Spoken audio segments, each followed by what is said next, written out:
नमस्कार दोस्तों, रविवार की सुबह है और आज मैं Q&A लेने वालों। काफ़ी सारे क्वेश्चंस आपके आए हैं बहुत सारे वीडियोस में, तो मैं एक के बाद एक लूंगा और मैं ट्राई करूंगा कि कुछ अलग से वीडियो Q&A के रखे जिससे आपके सभी क्वेश्चन एड्रेस हो। मैं हालांकि आप सभी क्वेश्चन के आंसर में रिप्लाई में दे ही देता हूं, लेकिन थोड़ा और डिटेल में जाते हैं। आपके कोई क्वेश्चन है तो कॉमेंट बॉक्स में ज़रूर डालेगा।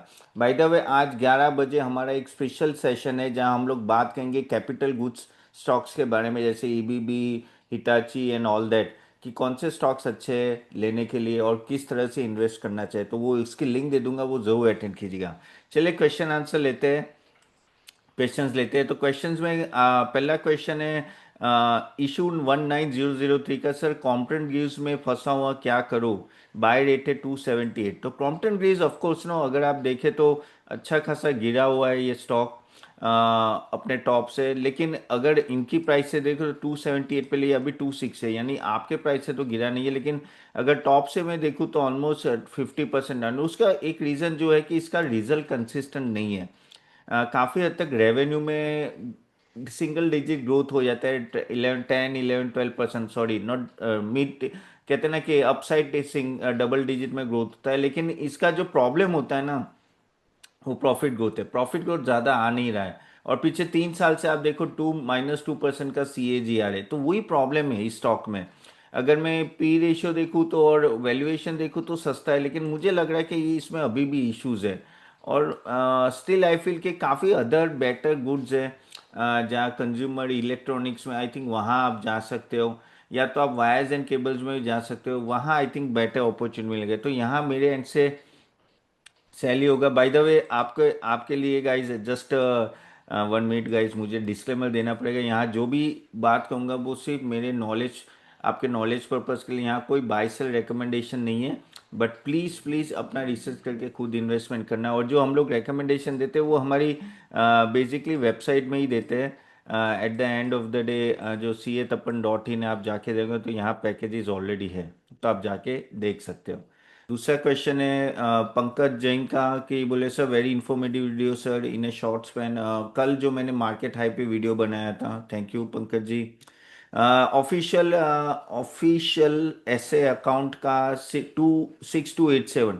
सर, अदानी ग्रीन एनर्जी 109 में खरीदा है, होल्ड करना चाहिए या नहीं? अदानी ग्रीन, तो अदानी ग्रीन की अगर बात करें तो जस्ट अ मिनट, 1098 में अभी नीचे आ रहा है थोड़ा, लेकिन अदानी ग्रीन मुझे लग रहा है समहाउ ये अभी स्टेबलाइज हो रहा है और थोड़ा नीचे तो आ रहा है, लेकिन इसका रिजल्ट जो है ना वो कंपेरेटिवली थोड़ा अच्छा रहा है ओवर द टाइम, और आगे जाके आई थिंक ग्रोथ भी मुझे यहाँ दिख रही है। तो ऑफकोर्स अगर आपका थोड़ा लंबे समय का है तो आई इसको एक साथ बाय नहीं कर सकते, इसको एज अ डीप बाय कर सकते हैं। काफी सारे टीवी शोज में ये क्वेश्चन आते हैं और मैं यही बोलता हूँ कि अदानी ग्रीन आगे जाके अच्छा खासा, कहते हैं ना, एनर्जी प्रोड्यूस करेगा और सबको सप्लाई भी करेगा। तो ओनली थिंग इज आपको पेशेंस रखना पड़ेगा, और क्योंकि ये अभी भी वैल्यूएशन थोड़ा हाई है तो थोड़ा वेट कर लो। नीचे के लेवल पे आप ले सकते हैं, लेकिन थोड़ा लॉन्ग टर्म लेके चलो तो आई थिंक वो आपके लिए बेटर रहेगा।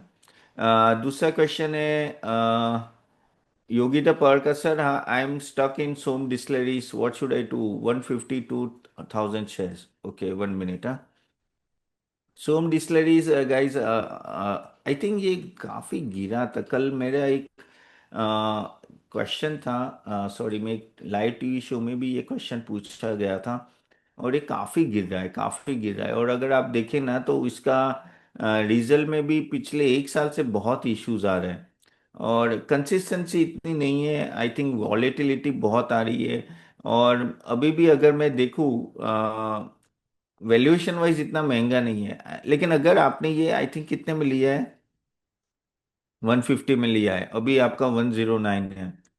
अभी थोड़ा वेट कर लो, मैं अभी नहीं बोलूंगा कि आप ये सेल कर लो, थोड़ा वेट कर लो।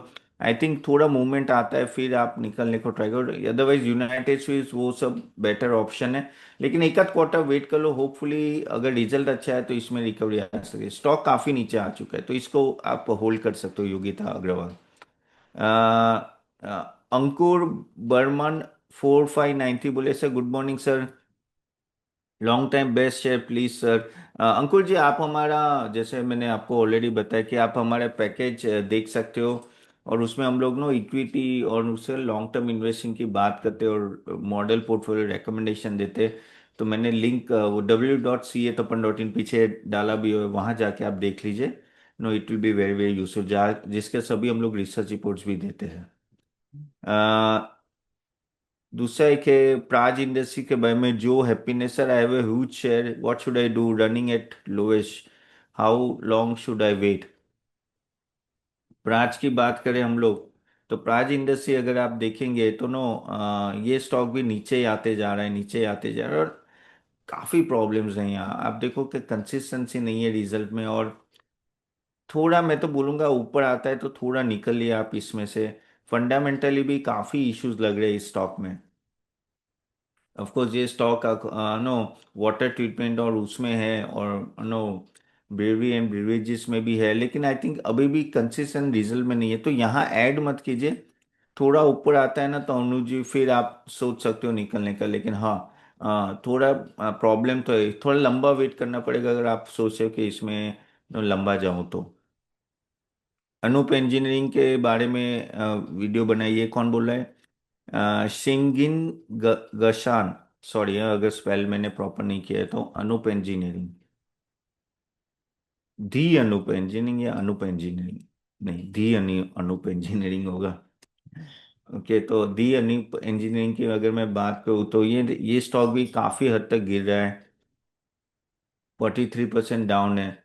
और रिजल्ट में भी तो कंसिस्टेंसी आ रही है, लेकिन इस साल में थोड़ा यहाँ प्रॉब्लम आ रहा है, लेकिन आई थिंक ये रिकवर होगा।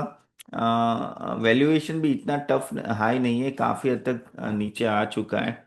आई थिंक इसमें होल्ड कर सकते हैं, एक दो क्वार्टर होल्ड कीजिए, hopefully I think things will be recovering. दूसरा क्वेश्चन है सर, रोहन संपत 5467 का, सर डिक्सन के प्राइस बहुत डाउन हो रहा है, क्या करें? हाँ, डिक्सन काफ़ी नीचे आ रहा है, आई थिंक काफ़ी नीचे आ रहा है, और अगर देखें तो 134749, लेकिन ये वैल्यूएशन थोड़ा हाई था, अभी वो काफ़ी नीचे है, लेकिन आई थिंक ये लेवल पे मुझे मुझे ठीक ठाक लग रहा है। आई थिंक नो यहाँ मुझे आगे जाके नो जिस तरह का इनका रेवेन्यू ग्रोथ हो सकता है और जिस तरह के इनके पास ऑर्डर्स है, आई थिंक ये रिकवरी आ सकती है, तो ये एक तरह का वैल्यू पिक तो नहीं बोल सकते, लेकिन इस पे बैट कर सकते हैं, क्योंकि EMS sector over the time grow करेगा। अगर आप 3 साल का भी रिकॉर्ड देखो तो 54% से सेल्स ग्रोथ है, प्रॉफिट ग्रोथ 60% से है, ठीक है। और अगर आप देखेंगे तो नो यहाँ से भी जो इनके पास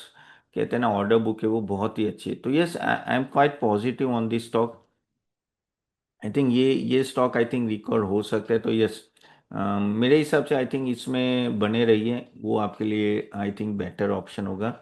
और नो डाउट नीचे है तो आप थोड़ा एवरेज भी कर सकते हो, अगर ये 1300 500 के आसपास जाए, 13,500 के आसपास है, तो इसमें एवरेज भी आप कर सकते हैं। सर पवन राय JQ7MT पूछे कि सर टेक्सटाइल इंडस्ट्री पे प्लीज़ वीडियो बनाएं।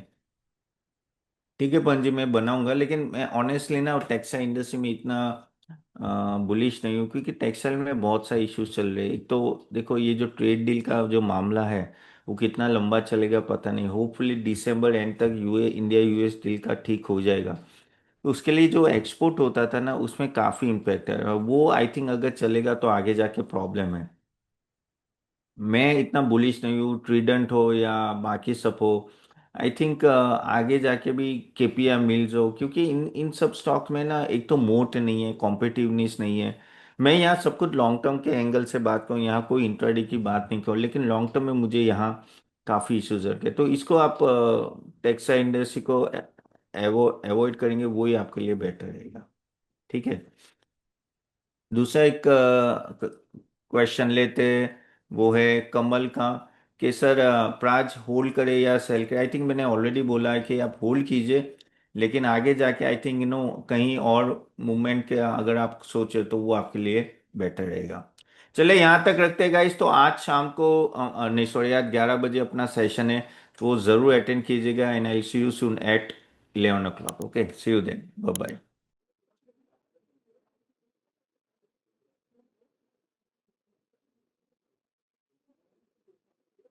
Investment in market securities is subject to market risk. Read all the documents carefully before investing.